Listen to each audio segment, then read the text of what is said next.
இருக்கிறது. தேவ பிள்ளையே, நான் உங்களுக்கு சொல்லுகிறேன், ஆமென், நாமும் ஒரு காலத்திலே பாவம் செய்து முடமாக்கப்பட்டிருந்தவர்கள்.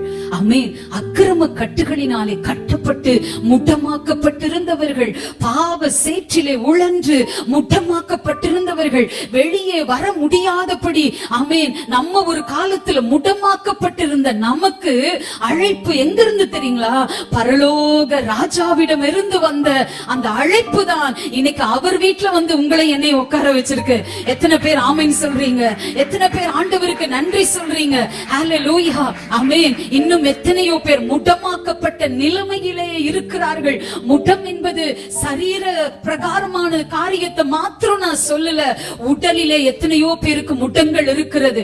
பாவம் செஞ்சு செஞ்சு ஆமென் செயல்பட முடியாமல் இருக்கிற எத்தனையோ மக்கள் இந்த பூமியில இருக்காங்க. நல்ல சிந்தையோடு வாழ முடியாதவங்க இந்த பூமியில இருக்காங்க. ஆமென். இன்னும் ஒவ்வொரு நாளும் பாவத்துக்கு மேல பாவம், திரும்ப திரும்ப தவறுகள், திரும்ப திரும்ப விபச்சாரம், திரும்ப திரும்ப வேசித்தனங்கள், திரும்ப திரும்ப பொய், திரும்ப திரும்ப கொலை பாதகங்கள், கொலை எண்ணங்கள், பொறாமையின் எண்ணங்கள், இப்படி வாழுகிற ஒரு கூட்டத்தின் மத்தியிலே அவர்கள் ஒருவேளை வெளிப்பிரகாரம் அவர்கள் சரீரம் நல்லாக இருக்கலாம், ஆனால் உள்ளம் முடமாகி இருக்கிறது. ஆனால் நீங்களும் நானும் அப்படி அல்ல. அந்த முடத்திலிருந்து ஏசப்பா நம்மை வெளியே கொண்டு வந்து, அந்த பாவத்திலிருந்து வெளியே கொண்டு வந்து இன்னைக்கு உங்களை என்னை அவர் அரண்மனைக்குள்ள உட்கார வச்சிருக்காருனா, நீங்களும் நானும் ராஜா வீட்டு பிள்ளை. எத்தனை பேர் ஆமென் சொல்றீங்க?